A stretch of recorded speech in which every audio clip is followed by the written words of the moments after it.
almost encounter at the park I still think about. This happened when I was about 12 or 13. For important context, I lived in an apartment complex that was 2 sets of rows, each row with 4 apartments. I lived in the apartment closest to the street of one row, and had 2 cousins that lived in the apartment at the very end of the row, in the back. I would hang out with them just about daily.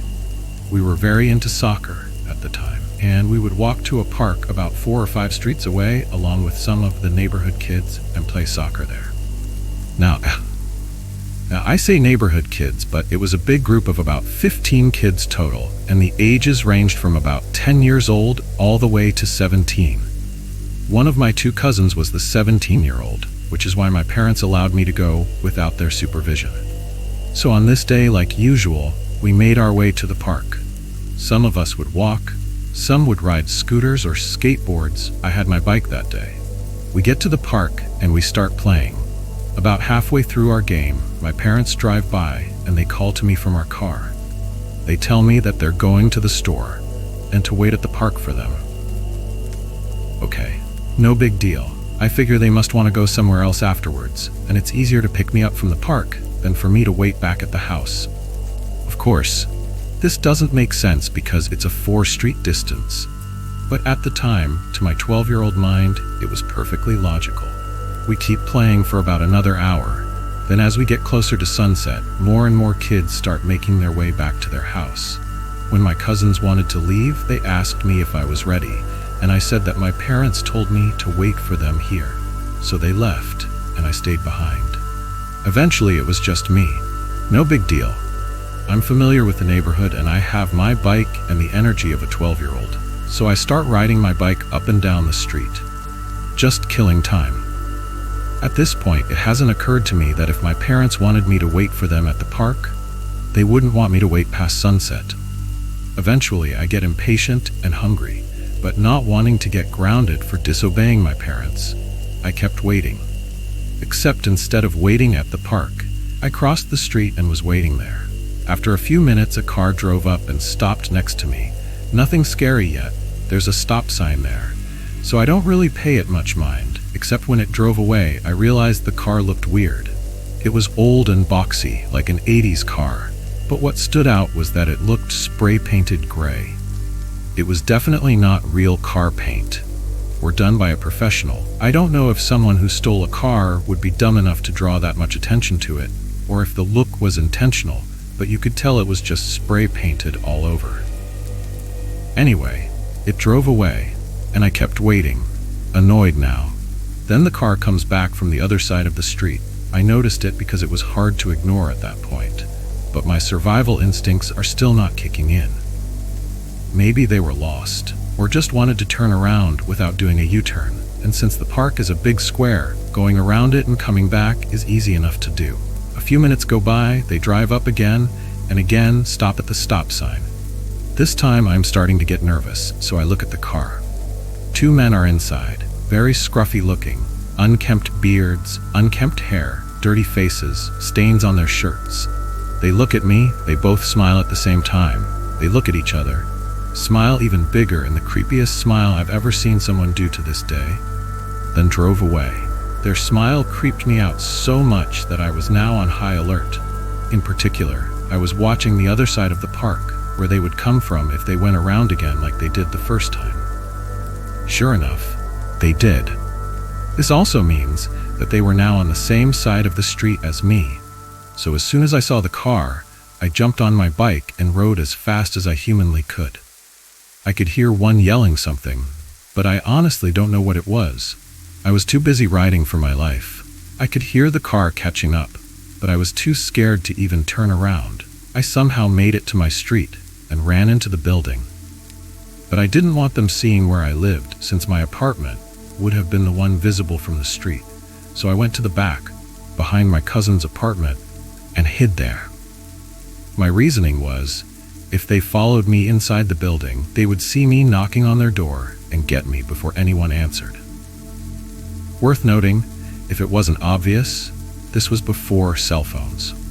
I waited for what felt like a few hours, but was probably only 20 minutes or so, before I got enough courage to make the short walk down the row of apartments to mine and tried the door.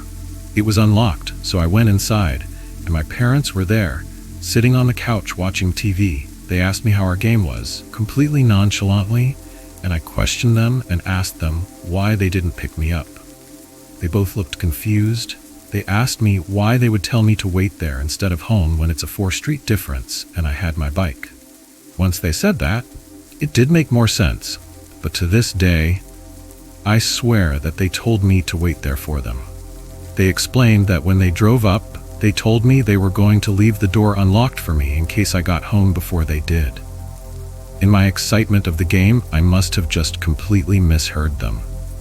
I simply went to my room after that, never telling them about it, because as a dumb kid, I knew if I said something they wouldn't let me go play soccer anymore. And that was clearly more important than my physical well-being.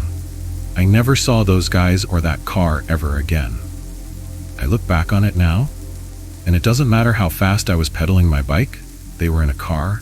They should have and could have caught up if they wanted to. So I don't know what their intentions were. If they were just having a laugh at my expense, if they were trying to scare me, or if they actually had something darker in mind. But I do think back on that day now and get chills every time I realize how much different my life would be right now if they had caught me. So to the 2 creepy men in the spray-painted car, let's not meet again. I'm a long-time lurker and first-time poster. After reading similar stories, I feel it's time I came forward with my own. Out of respect for everyone's privacy, names in this story will be changed. The important people to know are me and my cousin, who we'll call Drew. Some of the prominent neighborhood kids we'll call Josh, Kylie, and Evan. And of course, Gabe. To set the story, this was around the time my mom and dad divorced. It wasn't a clean divorce, and there was a lot going on around this time. My mom had to move out of the school district and into a small home quickly, and my dad kept the house in our neighborhood. I bring this up to explain that although my 2 brothers decided to stay with my dad, me and my cousin, who lived with us most of his life, decided to move in with my mom. The issue was that my mom's new place wasn't within the school district, which meant no buses. So the setup was that she'd bring us to school before work, and after school we would catch the bus to my dad's house and stay there for a couple hours until she got off work. Now that everything is explained, let's get into what you're really here for. There were quite a few kids in our neighborhood, and I guess you could say we all got along and hung out quite a bit. We would all ride the bus together, hang out after school, and even try to build forts in the moss. The moss was a spot in the woods you could access through a small opening at the end of a cul-de-sac. This is important for later. It was an everyday thing for us. Until one day, a new family had moved into the neighborhood, and with them was their son, Gabe. He had brown hair, and he was skinny. We first met Gabe on the school bus, and us being curious about a new kid in our neighborhood, we were all eager to talk to him. You'd probably think that we got some off vibe from him, or maybe something about him was creepy, but honestly, he just seemed like a regular kid. He seemed to fit in with the other kids in the neighborhood. It became normal to see me, Josh, Kylie, Drew, Evan, and Gabe hanging out, rather all of us or a combination of the few. After getting to know him, we learned that Gabe actually used to go to our school, but got expelled after he threw stuff at a teacher. And only just that school year let him back into our school. Back then, we brushed it off as something edgy he did, but knowing the events now, it should have been the first red flag. You see, Gabe, Drew, and I became close. I'd argue closer than the other kids. I would have considered him a friend instead of just another neighborhood kid to hang out with, which is why we didn't immediately drop him after the following events. I wasn't there for this, but I heard about it after the fact. Drew and I got on the bus one day, and immediately I noticed Gabe wasn't there. We sat next to each other every day on the bus. I just assumed he was absent, and Drew decided to sit by me. Kylie and Evan, who sat near us, started talking about something that happened, and we joined into their conversation. Apparently, not long after Drew and I left to go to my mom's, Gabe had invited Kylie, Evan, and Josh to his house. Now, I don't remember what set this in motion or what really happened, but the hangout ended with Gabe chasing Josh home with a knife in his hands. Josh lived on the other side of the neighborhood, and once he got home, his mother came out to see what was going on as she heard him yelling for her from the front yard. When she stepped out, Gabe chased both of them inside. The scariest part? They heard from Josh that he was laughing and had a smile on his face as he did it, like he enjoyed terrorizing them. The cops were called, and honestly, I don't know what came out of that other than Gabe was gone from school for a few days after that. When he came back, he acted like it never happened. The kids in our neighborhood started growing apart from Gabe after that, especially John, who I actually never saw talk to him again. I mean, who would blame him? I guess I felt bad for Gabe a little bit. My stupid brain must have decided it was a bad prank that went too far or something like that. Oh, how dumb was I? I truly believe Gabe changed after that, like something had clicked in his brain. Not long after that, we were on the bus and I was talking to him as we sat in the same seats. All of a sudden, he just pulled a pencil out and tried to stab me with it. Not only tried, but he did stab me in the neck. Luckily, it only broke the skin, but it shocked me. He laughed like he was joking, and I decided to move seats. When I got off, I felt the need to explain what happened to the bus driver. I never should have done that. I believe, to this day, that one choice caused what happened next. He was kicked off the bus for a couple days. When he returned, they made him sit at the front of the bus. He knew it was me who snitched on him. When I'd walk past him to get off the bus, he would glare at me, and it felt evil. He called me names and a snitch, and I was scared of him. Fast forward a week later, and all the kids in our neighborhood just decided that they wouldn't hang out with Gabe anymore. And I wish I could say the same. Even after everything I had just spilled to you all, I was naive and dumb. Eventually, he messaged me apologizing and messaged me to ask if Drew and I wanted to hang out. I don't know why, but we agreed. I think I remembered him saying that he and some other kids were going to hang out in the moss and build some forts, and I think that's why we agreed, because other kids would be there. So we set off to meet him at his house, which was just down the street from ours. We knocked on his door, and he answered it, holding a knife. Screw the red flag. I was ignoring a whole red alarm at this point. It was a kitchen knife with some sort of orange handle. With a smile on his face, he held his arm up and just started cutting himself. We should have just left there. Why didn't we just leave? After a couple cuts, he laughed like it was some sort of joke. It wasn't until now that I realized this kid was psychotic, like something was really wrong with him.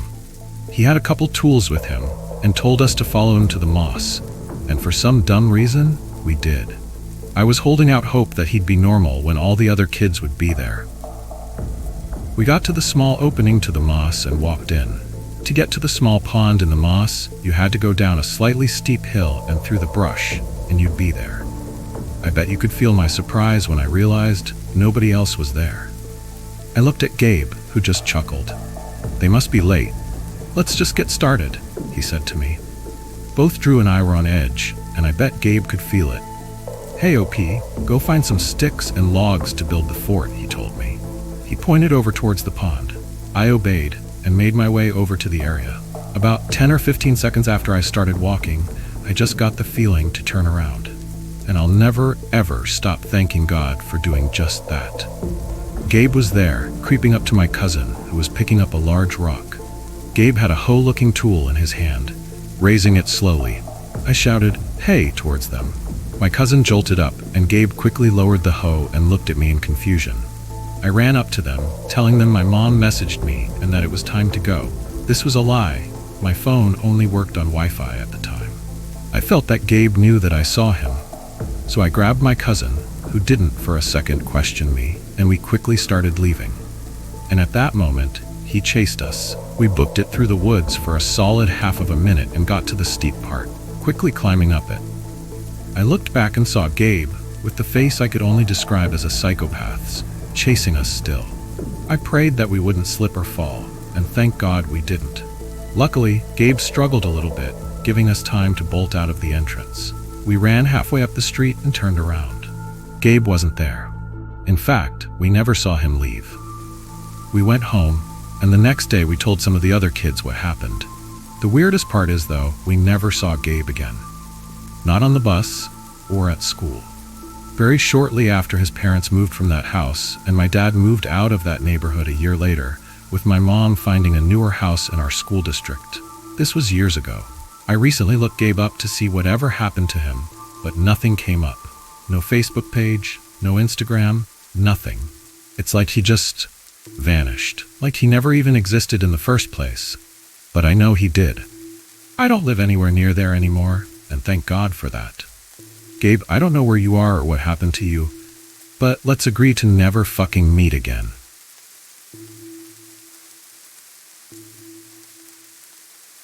Stranger at my house. When I graduated college, I was about 24 years old. I really wanted to get out on my own and try living alone. Luckily for me, my grandma had asked to be moved into an assisted living center about a year prior. I had asked my parents if I could live there. They talked it over with my grandma, and she agreed it would be nice to have someone there after a year of it sitting empty. This was in a kind of up-and-coming area, but still had its rough spots. I was so excited until I got there to do a walkthrough to see how I was going to set up my things. The house was a shotgun-style home with a cellar that could only be accessed from the outside. While I was walking through the house, I swore I was hearing noises. Finally realized they were coming from the basement, called the police, and they came out and escorted out 6 people from the cellar. They were squatters that had been living there. After they left, I went down there to find all kinds of stuff. The cops took all the drugs and anything else illegal. It looked like someone had spray painted the walls all over. It was just a concrete cellar where the water heater and HVAC was, so I wouldn't have really cared, except it seemed to be kind of satanic. I don't know anything about that stuff, but there was a couple pentagrams and a chalk circle on the floor. Cops didn't really have anything to say about it. They didn't know either. I poured some water on the floor to wash away the circle, but the walls I just left as is. Fast forward a few months of me living there, I had forgotten all about it. Had started dating my future wife, and she was over. We were getting ready for bed and in the bathroom brushing our teeth. A knock came from the back door. I ignored it, but it came again. It was 1 a.m., and this was my back door. Someone had to have come into my backyard by opening the fence gate. I grabbed my gun and went to the door, keeping it out of view. Some guy was standing on the porch. I opened the interior wooden door, but kept the outside storm door shut and locked. I asked what he was here for, since it was so late. All he said was, "Is Christina here?" I told him he had the wrong house, and all he said was, "Oh, so do you want me to leave?" I told him he better leave and not come back. He just stood there, staring at me. I was getting very nervous at this point and shut the door. He walked down the steps and just stood in my backyard staring at the house. Then he tried to open the cellar doors. I had them padlocked and he gave up. I opened the back window and told him to get out of here before the cops show up or he gets shot, or both. Again he just stared, but then finally left. I didn't sleep that night. Again, a couple months later, my girlfriend told me that guy was back, just standing in my backyard staring at the house. This time it was in broad daylight. I called the cops this time. He tried the cellar doors again, but left before they showed up. The next day I went down to the cellar to see if maybe there had been something left behind that he was trying to get, but found nothing. It was just a damp, disgusting cellar with a dirt floor. I have zero idea why he wanted in there. I highly doubt the satanic stuff had anything to do with it. It just made this creepier. I unfortunately had to move out sometime later, as I could no longer afford it. Never saw the guy again.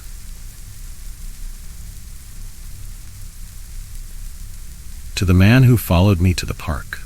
I am currently a 21-year-old female. I have lived alone since I was 18. When I was around 18 or 19, I would often take walks to a park that wasn't too far from my apartment complex. I had a boyfriend, ex-boyfriend now, at the time, who was a couple months older than me, but unfortunately was at work when I decided to go out for my walk. I should mention now that there is a bus stop at the left end of my street that wasn't too far from the park. I remember stopping at the end of the block, waiting for cars to let me pass. Then, for some reason, looked over at the bus stop and saw a man staring me down. After noticing this, I really didn't care if the cars would let me pass or not. So I just walked into the road. I did almost get hit, but I just wanted to be far away from that guy. There was a high school that was probably 5 to 10 minutes away from the park. I remember looking back at the school because it was a school I was currently attending at that time. Then I saw that the man who was staring me down from the bus stop was following me. I started slightly panicking. I think I even texted my ex-boyfriend about how I'm pretty sure I was being followed. I kept looking back behind me and made sure there was a good sizable distance between him and I. I knew if I would have slowed my pace, something bad was going to happen. I eventually got to the park and started getting really anxious, my reasons being, 1, the park entrance was down a hill and split into 2 separate paths that you couldn't see into due to trees simply being in the way. 2, knowing that nobody would have been able to see what could have happened to me if I chose to go down one of the 2 paths. 3, I was off from work and school that day, and it was 2 p.m., which typically meant nobody was in the park around that time. As I started walking down the winded hill, I saw a woman with 2 kids and a dog. I remember the instant relief, furthermore, the safety I felt when seeing her. I even picked up my pace to get to her quicker, because I was scared out of my mind. I still remember the exact conversation I had with her to this day. "Hi, I know this may seem weird, but I live down the hill, and while I was crossing the intersection where the bus stop was at, I noticed him staring at me, then started following me. Can you just act like you know me if this man comes down here?" Before she could even reply, I titled my head up to the man who was about to come down the hill. When I did that, I think he slightly panicked and started walking away. She saw the seriousness of the situation and gathered her kids up into the stroller. I don't know what made him decide to do this next, but as she was trying to get things packed up, he at some point turned back around and was now coming down the hill. I told her that he was coming down, and the woman moved quicker than ever to get things packed up, and I even started helping. As he walked up to us, he immediately started trying to ask me questions. I can't remember what all he said, but I remember the woman was pretty much answering for me. I guess he had tried to ask if we knew each other, which of course she lied by telling him she did know me and I was coming down to walk back with her. I do know, I backed her up with this claim. I just wanted that guy to leave me and now her alone. He asked us a couple more questions, and eventually we excused ourselves and started our way back up the hill. I remember the woman I had met walked with me all the way down to the intersection where the bus stop was across from. She was clearly very scared for me due to the fact the guy had eventually started following me and her back. I felt so bad for dragging her into that situation. I didn't know if he would try to follow me all the way back home if we broke off there, or if he would decide to aim new focus onto the woman who was just simply at a park playing with kids she was babysitting. Before he could get too close to us, I walked over to some construction workers whom were now working on the high school sign. I explained the whole situation to them and told them about how we thought it was weird how the man who was initially just following me was now following me and the lady. I pleaded them to call the cops if he went past the bus stop or started following the lady. The construction workers happily agreed. Then the woman and I went on our own ways. I don't know what happened to that man. I don't know if he was arrested or not. However, an hour later, my ex-boyfriend had gotten home from work. We went out to go run errands, and as we were driving up the hill, there were 4 police cars parked around the intersection, where I told the construction workers to call the police if the man was still trying to follow me. I'm just glad the police were called, especially with a high school being so close. I couldn't have forgave myself if he had tried to follow some poor high school kid just walking home. So, to the man who was wearing a red and blue puffer jacket, who decided to follow me to a place I would go to that I considered peaceful, content, and safe. Thank you for teaching me to be more aware of people, but let's not meet ever again.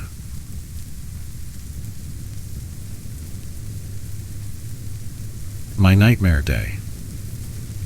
So we all know how this goes, long-time reader, first-time poster. Now, to people like me who are obsessed with these true scary stories, this might not sound too bad, but trust me, once you are in these situations, it's a whole new kind of scary. I want to start this by prefacing that I am a 21-year-old female, and I come from the very beautiful but very sketchy place called South Africa. I live with my boyfriend and our 2 dogs. Our neighborhood is pretty safe for the most part, and we haven't had any problems so far. So we thought nothing when my BF left to go visit his mom for a few days, and I was left alone with the dogs. So yesterday was a nightmare, since my eyes opened until I went to bed that night. The night before last, I went to bed and took my usual chronic medication and painkillers because of a terrible headache. And that night, I happened to start taking melatonin because I have trouble sleeping. About 10 minutes later, I start feeling really ill. I talk to my aunt, who's a nurse, and it turns out that mixing antidepressants, painkillers, and melatonin are a very bad combination that can make you very ill, and in several cases be deadly. Luckily for me, I didn't take that high of a dosage of pain meds and melatonin, so it didn't do much except make me feel a little ill. So I start feeling very lightheaded and headed to bed. I passed out, and I mean black out, completely out. I woke up that morning to the sound of a gate opening. I thought to myself that it was probably just my parents or brother because they all have keys and they wanted to check in or they forgot to take something. A few minutes go by and I don't hear anything, so I assume it was our neighbor's gate that sounds exactly like ours, or that I just completely imagined it because I was so out of it from last night. A while later, I hear footsteps walking on the dead leaves on the grass outside, and my dogs start freaking the fuck out. I think it might just be the stray cat of the neighborhood, or monkey, or big bird. I go to slowly open the door as to not scare away whatever it is, but to show the dogs that everything is fine. As I come out of the room, I start hearing someone trying to open the back patio door, and I can vividly hear a male voice talking. My blood runs ice cold. I run to the kitchen to grab a knife and slowly head back outside. I look around the corner and see a black man standing in our backyard by the door, and I die internally. I am not about to confront this man by myself. I rush back inside, lock myself in the room, and I call my mom and dad, who at this time is at their place and work, 2 hours away from me.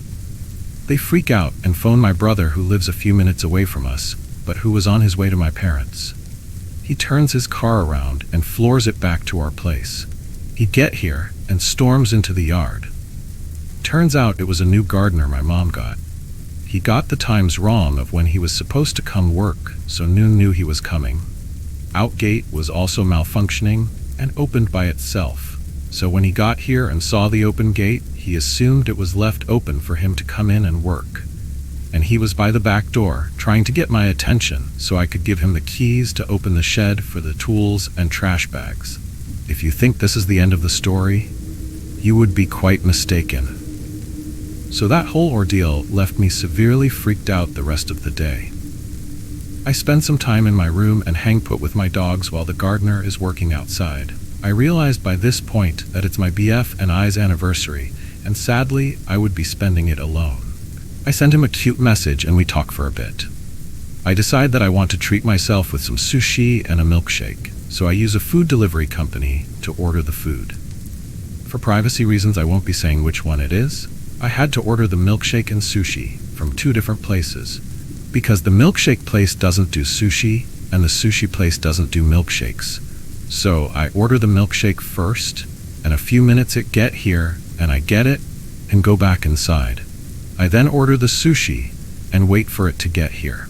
A few minutes later, the app let me know that the driver is here, so I head outside to grab the food. How this company works is they stop at the other side of the road of where your house is. They then check your phone order and check it off.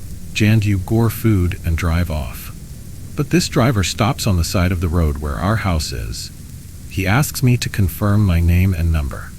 This has never happened, but I was too hungry and tired to care, so I didn't think much of it. I walk up to the window and try and grab the food. He says no, and that he wants to drive up to the driveway of the house. First red flag. So at this point, I'm a little uncomfortable, but I think nothing too much of it. Could just be my mind working overtime because of this morning's events and the fact that I was alone. I again go grab the food, and the driver says no, he'll get out and give it to me. Now the red flags are screaming at me. He starts making very sexual comments about me and how I look and so on. I take a few steps back and tell him to just give me the food. I have something else to do. He walks a few steps into the yard, and my dogs come running out. He asks if my dogs are aggressive, and if they bite. I have been listening to Let's Not Meet and scary stories and true crime since I was 12. I know that I need to tell him that they are very aggressive and that they do bite. He takes a few steps back out of the yard and back to his car. I thought to myself, okay, he listened, and he's scared, I'm in the clear. Yeah, no.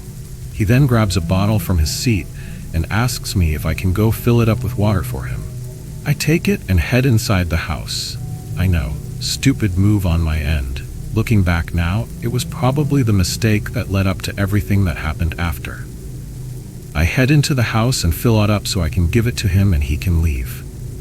I come back outside when I'm done, and this MF is walking around in my yard checking to see if I'm alone or not. I know this is the case because he makes more creepy comments, and one specifically about the fact that I was alone. I try and make up a story about how I'm not alone and that my dad and BF are on their way, but he talks to our gardener, who is at this point working outside. They start talking in a different language, which I don't understand, and afterwards he just gives me this creepy-ass smile. So I'm like, oh, fuck, he knows I'm alone for the next few days. I'm at this point trying very, very hard to get out of this situation. He again starts making weird, creepy, and sexual remarks. And then I kid you not, this MF goes, "This is a really nice house, must be full of expensive stuff that are easily takeable if they left such a little beautiful thing alone to take care of it." My jaw drops. I'm ready to start calling my dad, and no, it never crossed my mind to call the police because in my experience they are useless and rude, so that was never an option in my mind. He makes a few more remarks and then gets in his car and leaves. I'm really freaking out at this point. So I let my parents know, and I look myself in the house and turn on the alarm. I keep checking the gate every now and then to make sure no one's there and no one's near the gate, but the same sketchy car keeps driving past the house really slowly. I try and get my mind of it by calling one of my friends and playing an online game with them. I get Snapchat, Facebook, and TikTok notification about a new follower. It was all from the same account. I don't think much of it because it happens a lot and my social medias are all connected, so if you find one, you can find them all. I go to check the notification and my heart stops beating for a second. It's the same fucking creepy driver from this afternoon.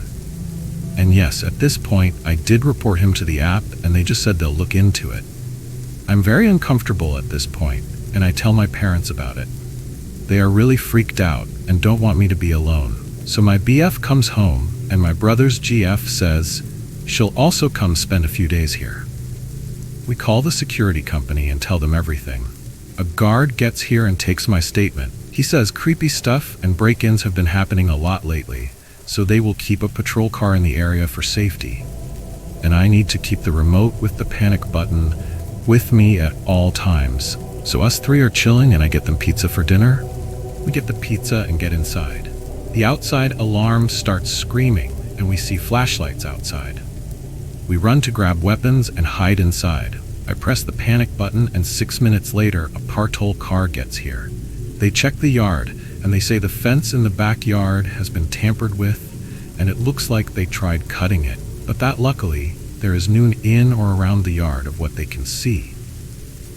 We lock ourselves in the room and lock every door and window and put on the alarm again. We barely slept all night, and we would jump up and freak out at every little sound all night.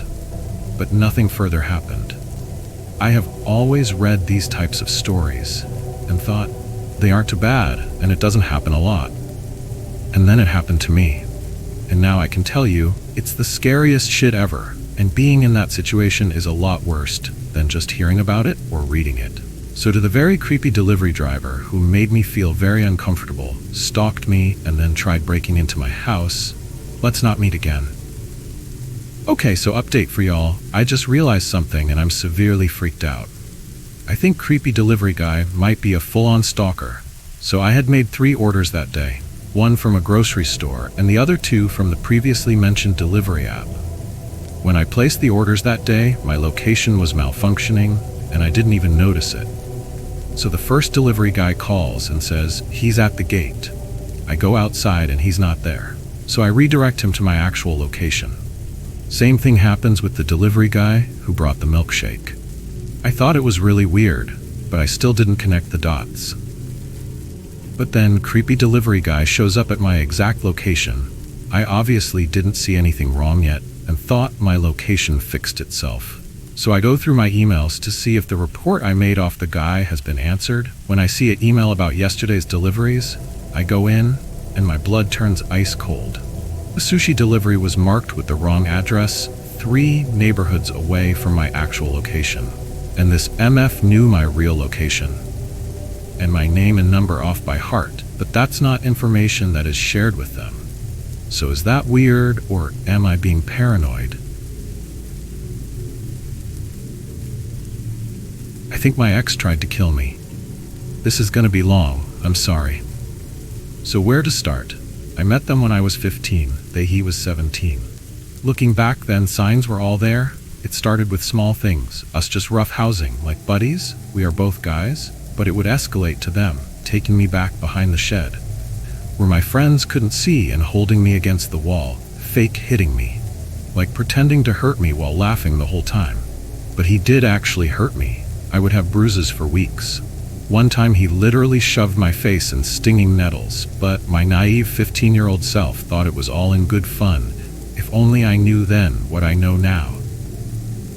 We started dating at the end of my sophomore year, and over the summer things progressed. He just begged me to give him massages, and whenever I would refuse, he would pin me down and tickle me until I relented and said yes. And when I stopped before he was ready, he'd go back to ticking me. Sometimes he would just randomly pin me down and tickle me. I would beg him to stop, but the only way to get him to stop was to literally fight him off me. This happened almost every single time we hung out. I grew to dread it. I don't know why I kept going back. Honestly, I was just so in love with him. I'm 5'3" and weighed even less than I do now, about 100 pounds. He is 5'7" and lifted, for context. I learned a lot about how to fight someone bigger off me in those days. It wasn't just the tickling though, as I said before, they just jokingly beat me up, but the force of his punches were not jokes. I would have bruises all over my arms and thighs from them punching me. One time I got in the front seat of our friend's car when he wanted shotgun, so he proceeded to punch my arm the entire 15-minute drive until I was almost crying because I kept trying to move away and tell them to stop. My friend who was driving did nothing. I don't know why he was even older than both of us. I don't know why he thought what was normal. It wasn't just punching me either. I had recently gotten my ear pierced and he thought it was so funny to smack me upside the head. One, he made me bleed, and when I told him, he just said he hadn't. I tried to talk to him about this so many times, asking, please just don't touch my ears. And every time I asked, all he would do was correct my grammar. This was over text. I was honestly scared to saying anything in person. We ended up breaking up and just staying friends. I spent all my free time at his house like an idiot. Another thing he started doing was always wanting to smoke me up, but never smoking himself. Huge red flag, I know, but at the time, all I was thinking was more weed for me. I say all this so explain what our relationship was like and how utterly confusing this all was for me. To this day, I am still confused why they acted this way. And now for the part where I think he tried to kill me. I was 16 now, he was 19. If the day started off normal, we were just hanging out. From what I remember, this time period is kinda spotty memory for me. The next thing I remember is him sitting on top of my chest and arms pinning me down like he would normally do to tickle me. But this time he had both hands around my neck, choking me. Not in a sexual way, like both hands on my windpipe. I couldn't breathe, could barely talk. I kept hitting his hands and arms, trying to pull them off my neck. It wasn't working. I was trying to say, I can't fucking breathe, let go. But as I said, I could barely talk. I remember thinking, am I gonna die? Is he really trying to kill me? The whole fucking time he was laughing and smiling. I honestly don't remember how I got him off me, but I think I must have used my legs and somehow rolled over. The next day I almost forgot it even happened until I realized my neck was sore and bruised when I was at school. I texted him, "You left bruises on my neck." All I got in response was, "Oh, sorry." I wish I could say that this was the last time I hung out with them, but it wasn't. I actually forgot it happened until weeks later when I was talking to my friend, and she was horrified. So I decided I never wanted to see him again and texted him that, and he said that's understandable. That's all I fucking got. I have no idea what he would have done if we kept hanging out or if I was just a little weaker. Honestly, I don't want to think about it. I'm posting this here because it's not something I can ever really talk about. Being a guy, the response I've gotten is, "You must have given him the wrong idea. He probably thought you were just down to wrestle." But now that I'm older, I know what wrestling with your friends is, and it is always mutually agreed on. Not like that. I'm still so confused. I'm 19 now and can't imagine treating someone like that. Oh yeah, and our whole friend group at the time called me crazy and said I was overreacting for not wanting to hang out with him anymore, and essentially cut me out. Fucking wild. So yeah, crazy ex, let's not meet again.